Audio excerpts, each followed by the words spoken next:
now declared a national state of disaster in terms of the Disaster Management Act. This will enable us to have an integrated and coordinated disaster management mechanism that will focus on preventing and reducing the outbreak of this virus. We will also be able to set up emergency, rapid, and effective response systems to mitigate the severity of its impact.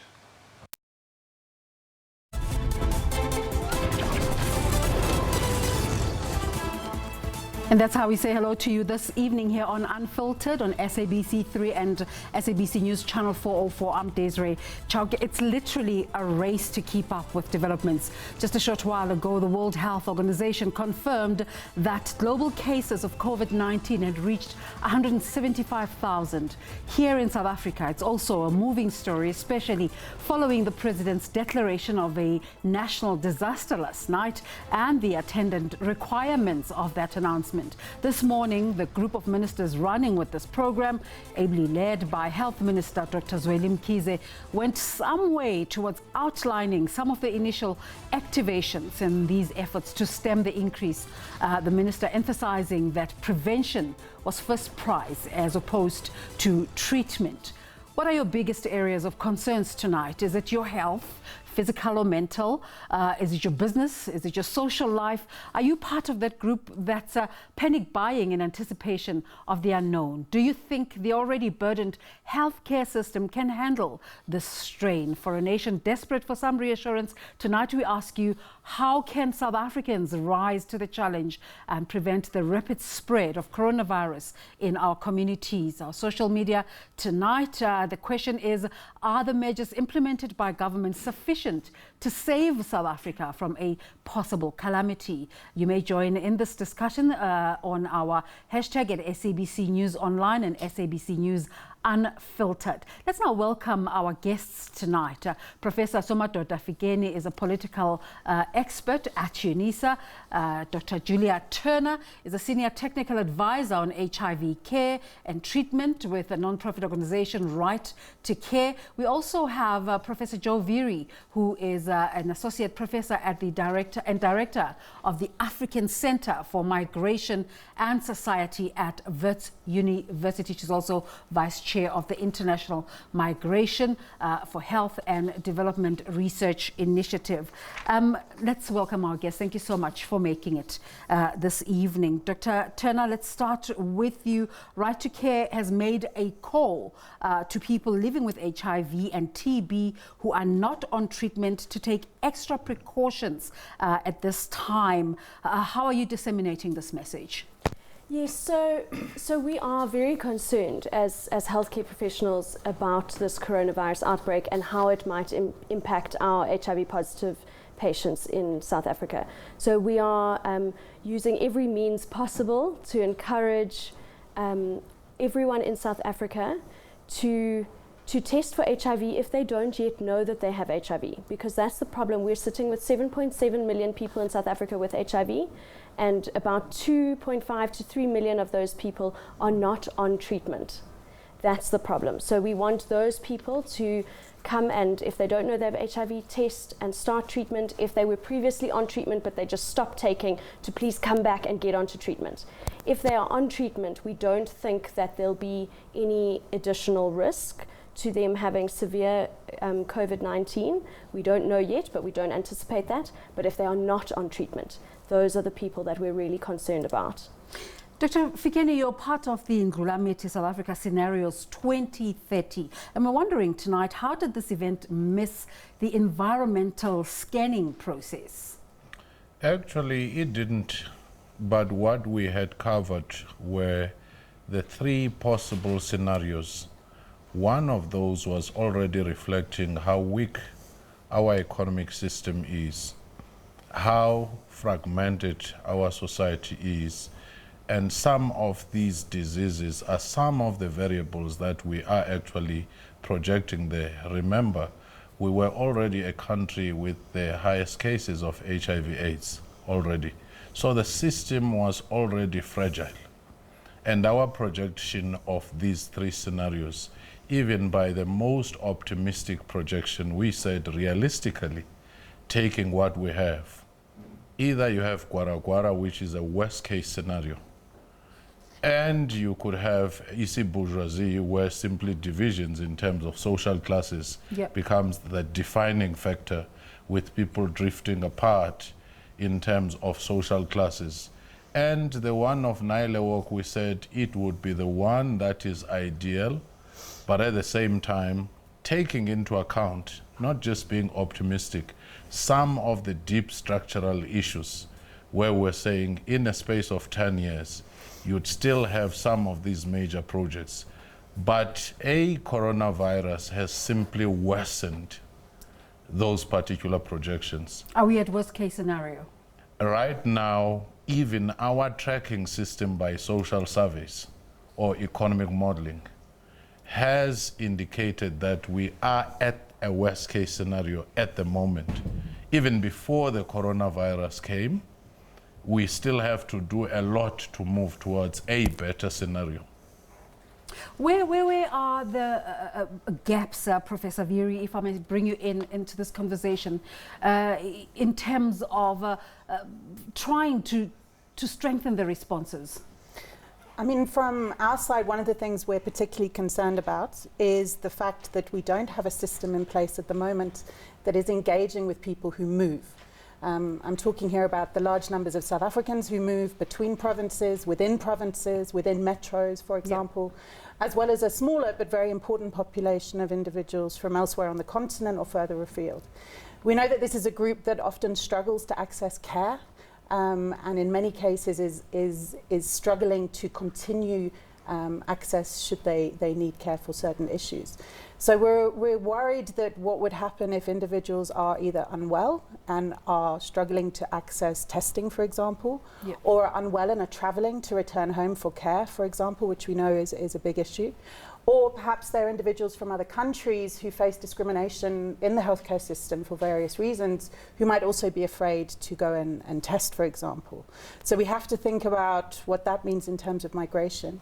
So as part of that interministerial team that has been set up in terms of the response for the national disaster state, the Minister of Home Affairs, Dr. Aaron Motsoaledi, this morning was saying that there are certain entries that are going to be blocked.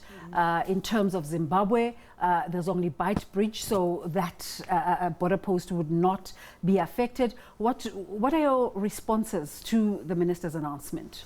So we know that closing borders can have a positive impact at the beginning of an outbreak. But whether or not border closing and travel restrictions is helpful later on is a question, and it's something that's often debated.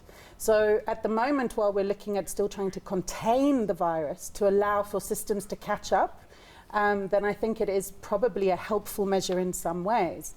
The problem is that we know that people are moving across borders daily for access to work, access to schools, and for other reasons linked to livelihood systems, families who live on either sides of borders.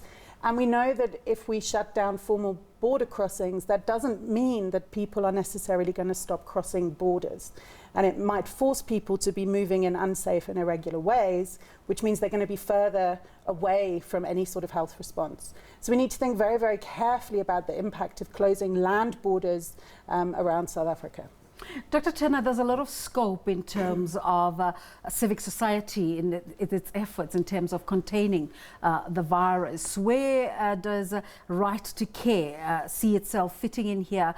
Government is looking for trackers and different skills now. Are you interacting with this process? Yes, absolutely. I think because we're quite a well-established setup in South Africa, we have many partners, non-governmental organizations which have worked with Department of Health for a long time now, mainly for the HIV and TB epidemics that we have, that we have the system already quite well set up, that we can immediately jump into helping the Department of Health and supporting them where necessary. So already when the NICD call centres became overloaded, too much contact tracing, we get our call centres that we have in place already to start moving from just tracking and tracing our HIV positive patients that we usually call to get them back into care. We're now also helping with contact tracing.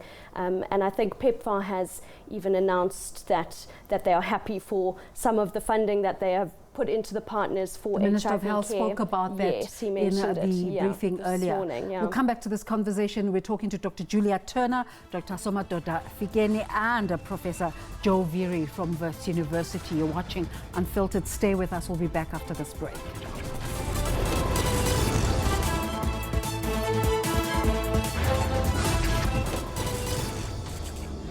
Although we may be limiting physical contact and interfering with the rights of people, this epidemic has the potential to bring us closer together. We are responding as a united nation to a common threat. This national emergency demands that we cooperate, that we collaborate, and that we take common action. The President last night declaring that state of disaster. Dr. Fikeni, your thoughts about the government's handling of this outbreak? I think initially we were slow in closing off the borders and taking some of the drastic actions. Some countries like Kenya, it was just one case, and they closed the borders. And they had very vigorous testing and screening mechanisms. I guess because of the geopolitical factors and economic factors of a country that was already vulnerable. We feared, for example, saying to China, we're no longer welcoming anybody from your side. Never mind our major trading partners in Europe, when we're still going to talk to them to reschedule our debts and so forth. So I think that is one thing. The other one, the ruling party itself and government, it's quite fragmented. At times it lacks coordination. At it crucial takes times. a long time to reach decisions. Even when all over the world we were seeing where things were going, finally we acted. So slow to get there, but we're here now. Is it a coordinated response? So far, there is now a gradual coordination that we see. But coordinating a country that has developed an industry of division and fragmentation, and some people live out of that division, and also a society which is fundamentally unequal in many respects. Some of the measures that were being announced, you could see that they were mainly talking to people in the cities where there is infrastructure. Self-isolation, sanitization, washing hands all the time, to a person in Hammanskraal where water has not been coming, or to a person in the informal settlements where 7 people sleep in a shack, rolling out mattresses. The notion of densification and infrastructure there is different in the rural areas. Yep. That is where our response as a country, because now it's beyond just government, ought to segment our social stratas. Society that is most unequal, you'll find that other people will be able to come and buy the whole 1 ton of toilet papers and other supplies, whereas others will have nothing. So those who are most vulnerable, that's where government ought to be approaching the businesses to say, come on board, let's supply sanitizers, Yep. let's supply toilet papers. And if people have to be isolated, let's open up certain community halls, partition them nicely so that those who are in the informal settlements can be easily monitored and also, screened. But also the migrants, as the professor was saying here, it's very important to say in South Africa we have undocumented migrants. Never mind those who are documented, who may have certain fears and so forth. How do you deal with that population which has always lived outside the radar of your formal systems and the formal infrastructure? Because here, the virus will not discriminate whether you have papers or no papers. So we need an intuitive, targeted response to these different population groups. In fact, I experienced firsthand this afternoon that phenomena of panic buying, where you saw people buying in bulk. How can we send this message to South Africans about what government has been saying consistently, the need not to panic? I think a simple one. You need to educate, but also regulate.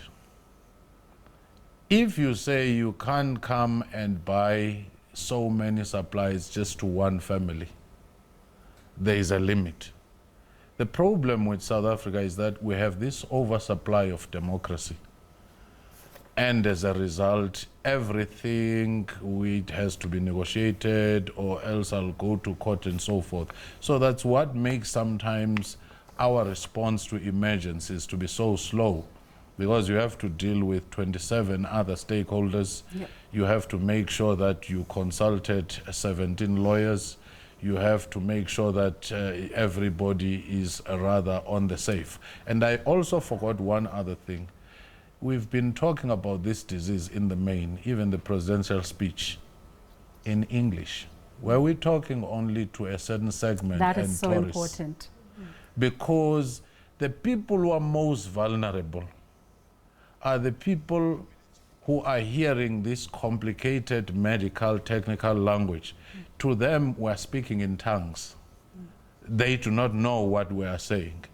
And it often applies even in the mines in places of work, where you find in the chemists that it's English Afrikaans written as instructions. But people who are working there, who are most likely to be vulnerable, have to be spoken to in their own languages. Professor Viri, the movement of people is very central to the spread of this virus. You work for Wits University. It's a classic example of an institution that invites people from all over the world in terms of your students.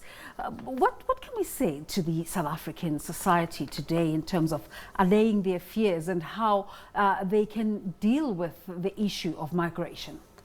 So I think there's a few key things. One is that we need to be sure that people are able to think through some of these issues around where is it we're expecting people to be self-isolating, for example. So it's not about making things feel worse, it's not about scaremongering, but it is about these realities, and we need to support people to have plans. For example, we know that Wits has just announced that it will be bringing the semester break earlier, the teaching break earlier, and it's our students in residence to leave residence within 72 hours. The impact of that is really big, and what are we putting in place? What are we expecting students who may or may not have access to funding to travel, to then travel back to spaces where perhaps there is no support? What does it mean to be traveling to places where you're putting further pressure on those communities and households? So we need to be better thinking about those kinds of issues. I also am concerned that we're not putting enough emphasis on not only the issue of potential of undocumented individuals, but other groups that are being left behind. We know, for example, individuals involved in sex work. We know that members of the LGBTIQ+ community also face challenges accessing care. And through the strong civil society links and histories in South Africa, we need to be engaging with groups that have access to those populations to be able to develop appropriate messaging and support. You're watching Unfiltered. Let's take a break.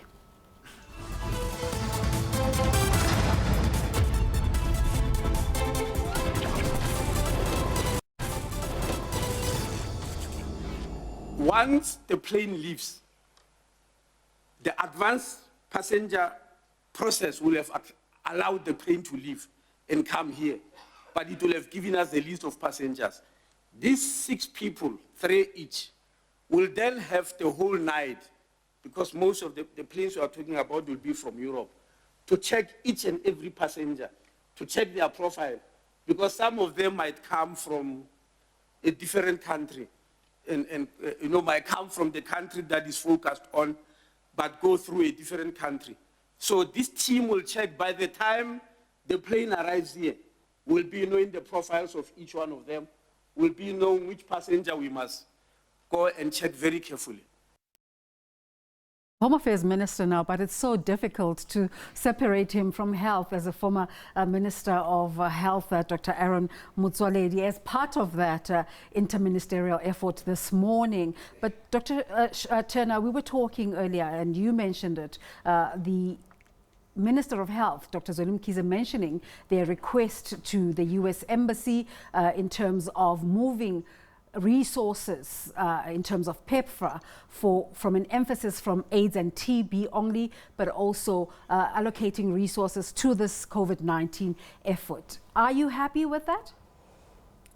So I myself don't know exactly which funding is going to be relocated, so I can't actually comment too much on that, but I think that just being a general healthcare worker and working in the HIV and TB sector, we know that those... It means a reduction in funding in that space. It does, so that's a worry, but at the same time, we can't ignore coronavirus. So we are automatically going to take coronavirus into consideration and aim to tackle all three together. We need to call patients to come and get tested for all three. Whatever they are at risk of, we need to treat all three together, because just treating HIV without treating coronavirus will cause deaths. Problematic. Just treating coronavirus without treating HIV or TB will also cause very high number of deaths. So we have to look at them all together. Dr. Vivian, as far back as 2015, social activists predicted the outbreak. And why is it that where are the gaps that prevented us from keeping up to pace with these developments? When you have so many preoccupations, some of them political, you do not focus on some of these issues. Just like the issue of drought and climate change, some of the projections had made that as one possible scenario, but when it came, we were all shocked. We do not have the contingency measures, but also, as a country, we've become a noisy, argumentative democracy obsessed with headlines, and these change every day. We've lost a sense of having long-term perspective, having an intelligent discussion about what the future will be like in 5, 10 years, 15 years. How do we prepare for that? And setting up structures. And setting up structures, and even having scenarios to say, should A happen to Eskom, what will be our plan B? Should clean water run dry, what will be our plan? As a result, each time these things come, we are shocked and we start afresh from a very weak base. That's why it is very important when we started the work of the Indlulamity scenario 2030. It was our modest contribution to say what document, well-researched, can place the country into the space of beginning to reflect about what the future will look like, what will be an education system in 10 years, our health system in 10 years, what will be the future of labor. So what has the outbreak meant for the Research Society? Are they now having to keep up? They have to keep up, and unfortunately, when you have to keep up, clinical trials for these new things can take up to 18 months. You have to go through this process, and then there are patency battles, and then there are other people who will be looking at this as a financial opportunity. Yep. And yet an outbreak, a pandemic of this nature, needs an immediate response. We were talking earlier about that announcement by Health Minister Dr. Zweli Mkhize earlier in terms of their request to the US Embassy for PEPFAR resources to be refocused in terms of the outbreak. Let's hear what the US Embassy's response has been to this. The United States and many other countries are imposing carefully considered travel restrictions to try to keep their citizens safe and healthy. South Africa is doing the same. We are studying these and other provisions announced by President Ramaphosa on March 15th, and we look to the government of South Africa to provide the necessary details to ensure compliance. The U.S.-South Africa relationship is long-standing and strong, and we're pleased to count on South Africa as a partner in the campaign to stop the spread of COVID-19. And that's how we say goodbye to our SABC 3 viewers. If you'd like to continue with the conversation, join us on SABC News Channel 404 on the other side of this hour.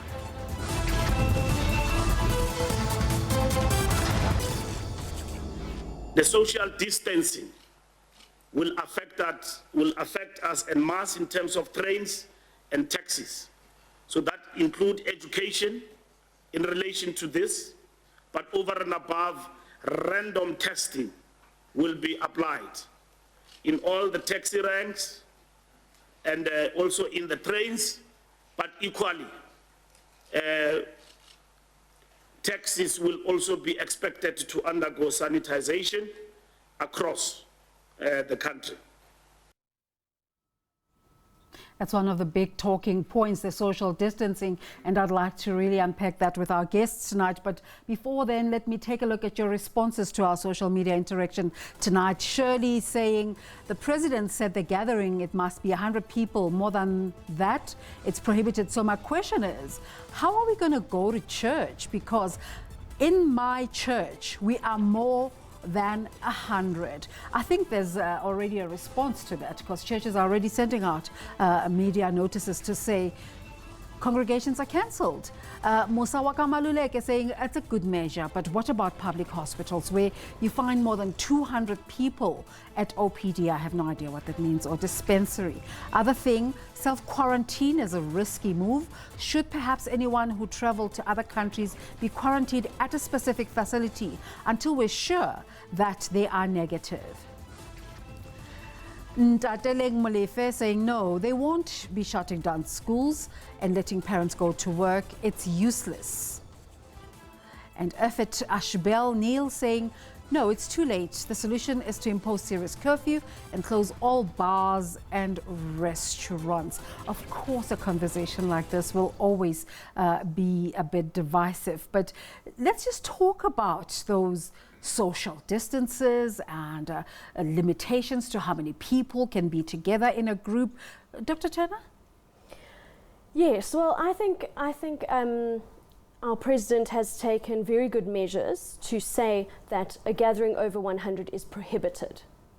But I think it's up to the rest of our society to try and prevent any social gathering that isn't absolutely vital. Yeah. I think any business where people can work from home, please work from home. As the universities are doing, avoid all contact sessions, work from home if possible, learn, study. Let's set up those platforms for schools, for universities, etc., and works to continue at home.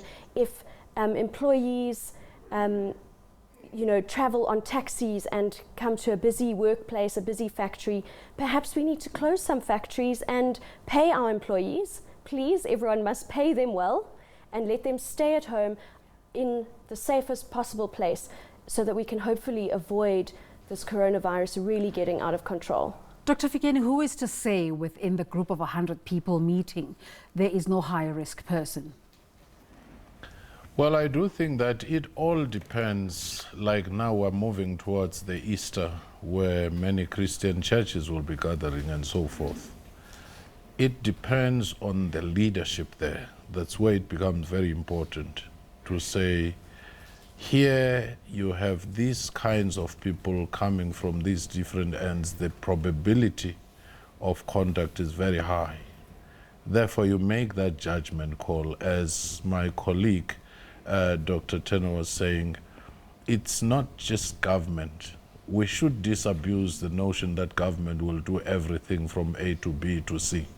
Government can coordinate, but all role players, civil society, religious entities, sports organizations, and others should actually put their shoulder on the wagon, or else every effort will simply fail. Our problems, not just coronavirus, have reached a point where only maximum unity and common purpose will take us out of the ditch. Failure to do so, we will be on a slippery slope to a disaster. Professor Viri, are there any blind spots for government in terms of realities about migration and that invariably there will be big groups? I mean, for me, it really is what we've been calling on for many years. And I think, again, this is where the importance of research comes into play, is it's not only research that's needed now, it's also research that already exists and good practice suggestions that already exist. So, for example, we need to have health systems that can cope with the movement of people. I'm anticipating that with the closure of certain forms of business, with closure of, for example, universities and meetings and things like that, we are going to see a lot of people traveling out of the big metros and the dense spaces back to their home areas. We know that happens every Easter, and in a way we're bringing that break potentially earlier. I'm concerned that we don't have systems in place to work with people and support individuals as they're moving, to make safe decisions, to access testing, to access spaces for support and self-quarantine, for example. And I think without putting into place appropriate measures, we are going to be hitting a real crisis point. I think in South Africa, because we have got great networks that exist through, for example, the HIV community, we need to be layering those on. And I think this kind of PEPFAR issue is actually a good example of where using existing infrastructure, but we really need to learn from mistakes of the past, where we know when people move, access to care, treatment and support is difficult. I'm going to ask you a question I asked Dr. Fikeni. What is the purpose of research if it's not assisting us in preempting events? I mean, I think this is a huge frustration that many of us who are involved in applied research find, is that we often are working to generate evidence that we would hope would be used to inform decisions made by the state, by private sector, by civil society. And unfortunately, sometimes our evidence and our suggestions are not politically palatable. And that can make it very, very difficult. So I think many of us are finding ourselves banging our heads on the table because much of what we're seeing, I think there has been evidence generated in the past to suggest what needs to be happening. Whether that's looking at access to basic services within informal settlements, whether that's looking at what does it mean to have such a underemployed population, people reliant on piecework, who we know are not going to be receiving an income should certain businesses close, for example. Dr. Fikeni, one of your ideals in your work is social cohesion. Have you found that the outbreak has had that unintended consequence of bringing together South Africans? You've seen even private schools adhering to the president's prescriptions in the talk that he gave yesterday when he was essentially speaking to the public space. In fact, South Africa does have a history of episodic social cohesion. When we were facing a crisis of racial strife, we had negotiations. We were on the brink. We came together. And when the World Cup was around, you found that everybody, we had a moment of patriotism. So we do have that potential, but unfortunately, our leaders in various forms have been drifting apart, and some have invested in fragmentation instead of common purpose. There's nothing wrong in differing, but that we do not have a national vision around which we cohere, that is a big problem. But at a practical level, we found in our study that you can do everything else if you have not addressed the issue of inequality. It is the key driver of everything: inequality of opportunity, of wealth, of spatial distribution of land and so forth. So whenever we have this crisis, that issue of inequality comes out. And then the same, it was said that the key other driver is capable leadership and capable institutions to deal with these problems. So social cohesion can be realized if we deal with those issues. Some of them are legacy issues, and some of them are made out of poor policy choices in our contemporary politics. And this is exacerbated when you have weakness in terms of institutions, weakness in terms of leadership. You speak about inequality, and as this crisis unfolds, the issue of inequality has been highlighted and heightened as different sectors of society talk about private testing and others wait on government to provide access. How are we going to solve this? I think it needs decisiveness and also policy choices that tilt towards the poor, because the others do have the infrastructure. When you talk, for example, self-isolation for a person in a golf course, or golf estate rather, it makes sense they can breeze out there. That's why in this time of crisis, specific targeted policies which says which are the most vulnerable communities, those already suffering with HIV, those in concentrated areas, the migrant populations, not only those from outside the country, but those from rural areas or peri-urban areas moving into bigger cities. Those are the most vulnerable communities that need specific targeting. So the bias should be towards those people you know have nothing. Remember, in a country where 1% controls almost 70% of the wealth, then they will be able to buy stocks of toilet papers for the next 6 months, whereas others will be scrambling to even get money for a taxi or a train to get home. Dr. Turner, how does the epidemic once again bring up the class issues in South Africa? So the inequality is a huge problem for South Africa because, yes, in an affluent society, it is easy to self-isolate and take time off work. But in the informal settlement, as we've discussed, it's impossible when you're living with tons of people. You are sharing one tap, one toilet between many, many houses. Yeah, that one room already with many people, but many houses to one tap and one toilet. How do they go about the sanitation guidelines that we're suggesting? So I agree that we need a huge bias towards these people, and I think it's a time for social cohesion. We don't have time for anything but social cohesion, I think, in this situation. We need the businesses, all organizations to really work together for the good of our entire country. And I'm really hoping it can be a World Cup moment where we can pull it off and be really proud of our country pulling their weight and all coming together. We all live in hope. The Association of Medical Aids in South Africa is already having a conversation with medical aids about inclusion. This throws a spanner in the works. Dr. Figeni? Inclusion of other societies, especially those people who might not have access to medical aids. There's already a conversation about people being charged for tests. In fact, for me, just like I'm saying, in facing a crisis of this nature, you'd have to overhaul the system. If you have the kind of a system which is a boutique for the top 5%, where people are paying 20,000 comprehensive healthcare system, they should understand that the ecosystem we're in now, even if you have the most comprehensive medical aid, if you live in a diseased society, it makes no sense. Just like if you have so much wealth and your weddings are 20 million and up, you can't enjoy your life if you are surrounded by poor, desperate communities. Or sick communities. So it is that basic logic to say the notion of human solidarity becomes very important.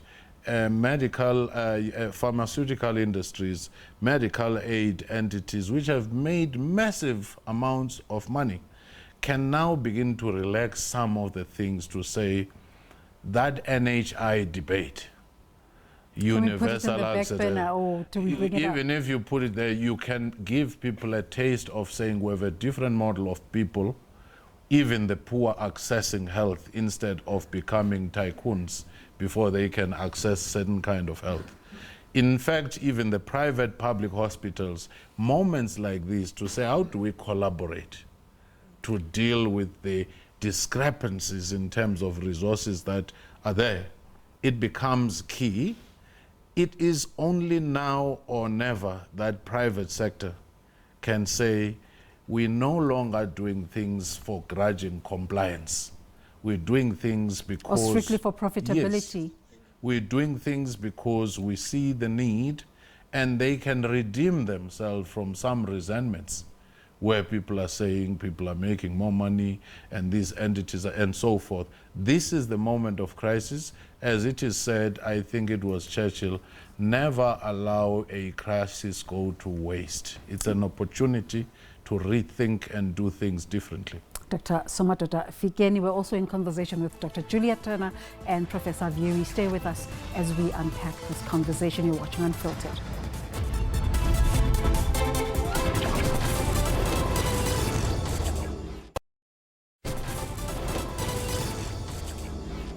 I think it's now up to all of us as South Africans to play our part in containing the spread of the COVID-19 virus.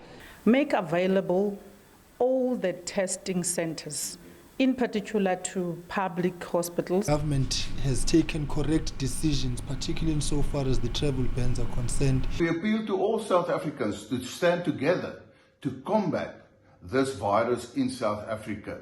Typical of President Cyril Ramaphosa, who always liked to consult. But sometimes you need to be pragmatic and cut corners. But in any event, we welcome it. A good mix there of political parties in the country, and we'll come back to that conversation about the role of political parties. But let's just look now at your thoughts tonight. Catherine Constantinides saying she's a change agent. She's doing quite amazing work here in South Africa in terms of social cohesion. She says, truly impressed with the interventions taken by our government. Thank you for the leadership in tackling this. The past 24 hours have shown decisiveness and strength in unity. Thanks for that contribution, Catherine. Effort Ashbel Neil, we've played it before, saying no, it's too late. Ivan saying our government needs to choose a healthy state or a healthy economy. I don't think you can choose between the two. And that's the contribution you have been making tonight. Thank you so much for that. But let me just, before talking about the political parties, just pick our guests tonight on that. The Minister of Health saying tonight that although we at the level of a national disaster at this point, there are levels to this. We could move to a state of emergency and eventually move to a lockdown if needs be. How far are we in terms of this? So I think it's very good for everyone to realize that this is only the first step. And I agree that we've seen a lot of decisiveness and great implementation coming from the address yesterday. But yes, this is only the first step. And what we've seen in the epidemic in other countries is that the number of official cases that a country has is actually much less than the true number, because it takes a while for people to develop their symptoms, to come to the healthcare professionals, to be tested, and for those tests to be verified and eventually be announced. So we actually are likely sitting at much higher number of cases currently, which is the reason that we really have to take this seriously. And when people are trying to weigh up health versus economy, obviously as a health professional, I say health comes first. Who would sacrifice their own mother for the economy or for money? I don't think anyone would. And this is the actual question that we're asking, because everyone has elderly parents out there, and those are the ones who have the highest fatality rate. So this really can affect everyone. I think we have to also then look at the economy. If we don't act seriously now, the lockdown will do much more damage to the economy. So if businesses can take all the measures they can do now and think innovatively how they can carry on, how they can really take as drastic measures as possible now, hopefully we can prevent that lockdown and the economy will. Dr. Fikeni, is it a case of damned if you do and damned if you don't? Do you think we're heading towards a state of emergency or the lockdown? That is not an unlikely possibility, because 2 weeks ago we're talking about 4 cases. And where are we now? Beyond over 60. And if you project that on a graph, you can see that easily we can get into hundreds and hundreds. The minister was saying we want to flatten the curve. Yes. So if that becomes the case, we're likely to move into an emergency, and we may even move into a particular lockdown if we don't act now. Remember, we are a country already having this high number of HIV suffering people, TB suffering people, who, when they already have weak immune system, this opportunistic virus makes things worse. And we've seen in places like Italy that elderly people who already had their conditions. So in our case, it could actually be targeting younger people who are HIV sufferers. So that in itself, I think, to me, we need to act now. We can commend the government for the work they've already done.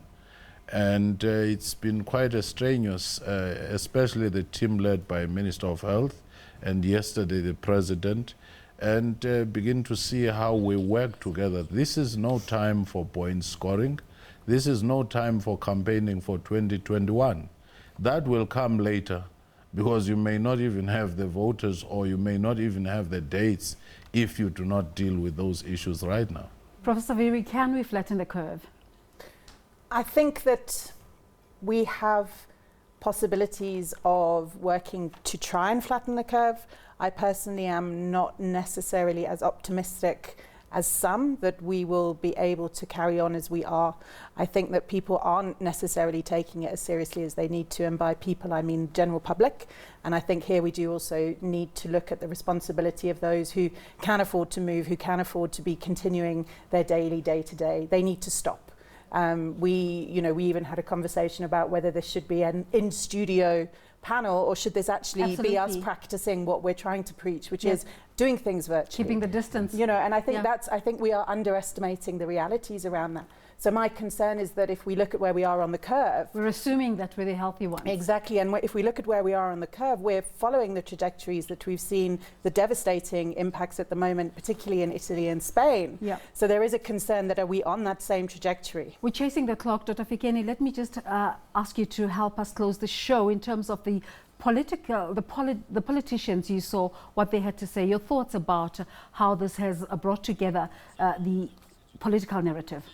As I was saying, when we face a huge crisis as a country, there seems to be convergence, and we ought to work towards sustaining that convergence across political parties, government and business, trade unions, different formations and civil society. And if we do that, this country has a great potential to confront even the most difficult of calamities like this one.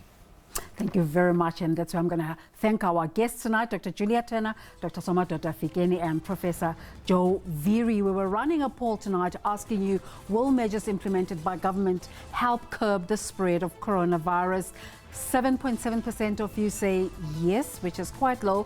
No, government not ready, 49%, and government is trying, 43.2%. Shows you there that still a lot of convincing that government has to do in terms of bringing the South African public along. 932 votes have come through. Thank you so much for your participation tonight, watching Unfiltered in this ongoing conversation about the COVID-19 outbreak. Thanks for watching. See you next week, Monday.